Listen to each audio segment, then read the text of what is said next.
Well, brother, many smiles and many welcome to you and to our audience that's listening today. And we have today with us the Pen Master. And you know, I've been following you for quite some time, Mr. Penmaster. You know, you got your nice, wonderful glasses on to keep you sort of incognito as to who you are. But I can say that you're very good when it comes to the numbers. So can you give us maybe a little brief synopsis of how you got involved with the numbers? Now, I know you can give us a whole dissertation about it, but I want our audience to be able to capture how and what your energy is in reference to numbers. Well, thank you, Sister Deborah. First of all, I would like to say greetings and salutations to all, and we look to establish peace, love, and harmony on the planet Earth that our great Mother Supreme has so lovingly bestowed upon us. The original intent of this planet, based on the vibration of the numbers, was that of a beautiful learning center. I began my interest in numerology in several stages. The first stage began when I was introduced to music. I began playing the flute and the clarinet, and I noticed that every time I played the flute, there was a particular sound vibration that I could hear echoing in the back of my mind, in the back of my head, which is a part of my mind. The second stage of the numerology was when I was 11 years old in Connecticut, and I had an instructor who had lived in ancient Egypt, which is really called Kemet. And this particular instructor introduced us, the entire class, to numerology. But myself, in my very own way, felt a tremendous surge of energy flowing through me. And I jumped up and I said, I know about that, I know about that, I know about that. And then as I sat back down, I said, I don't know about that. How did that happen? How did that occur? And then later, as she began to explain about numerology and about her experiences of teaching in Egypt and about the pyramids themselves, there was a very powerful force that just overtook me. It was something that I wanted to know about. It was something that there was a great familiarity that had overjoyed me. And ever since that particular time, I began to really study the numbers. Now, not by chance, of course, I had already had a unique affiliation with certain numbers. And one of the numbers that I was always intrigued by was the number 7. And it wasn't until after I began to study numerology and learn how to delineate, I found out that the number 7 is one of my numbers. And that the number 7 is also one of the numbers that is very attributable to music and sound and vibrations. Okay? Now, the number 7 is a very intriguing number, and we will get into that later, because that is also one of the numbers of one of our fallen brothers. Now, the next stage of numerology began when I became an adult. I moved away from home.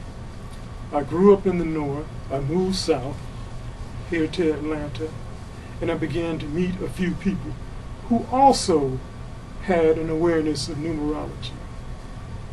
So I began to buy books. I remember the first numerology book that I purchased was at a used bookstore, and I paid exactly 25 cents for the book. Oh my goodness. 25 cents. 25 cents to be exact. Uh-huh. The shop owner didn't even charge me tax because of the small amount. and the condition of the book, because it was a little tattered, but to me it was a gem, it was a treasure. And I read that book and I read that book, and when I got a job I continued to read that book. I would take that book and I would stick it in the back of my rear pocket, and I would read and study it. I would take the book out. The book was maybe about the size of my hand, and I would read it, and I would just go through it page by page and page by page until it became second nature with me. After that stage, the numerology I began to become so immersed in that it became a way of life for me. Although that the people that I was meeting I may have overwhelmed, I soon later found out that what I was sharing with people was a significant truth, not only in my life, but also in their lives. I tested numerology for a great number of years before I began to really practice it professionally. So I would say that and I'm telling on my age now, that from the early 60s is when I began my sojourn with the science of numerology. So you mean for nearly 4 decades you've been studying the science of numerology? That's correct, Sister Deborah. So we can say then that numerology is more of a science, and it's something that one would need to really study to become proficient with it. But by the same token, from your personal experience, it was something that also that you vibed to.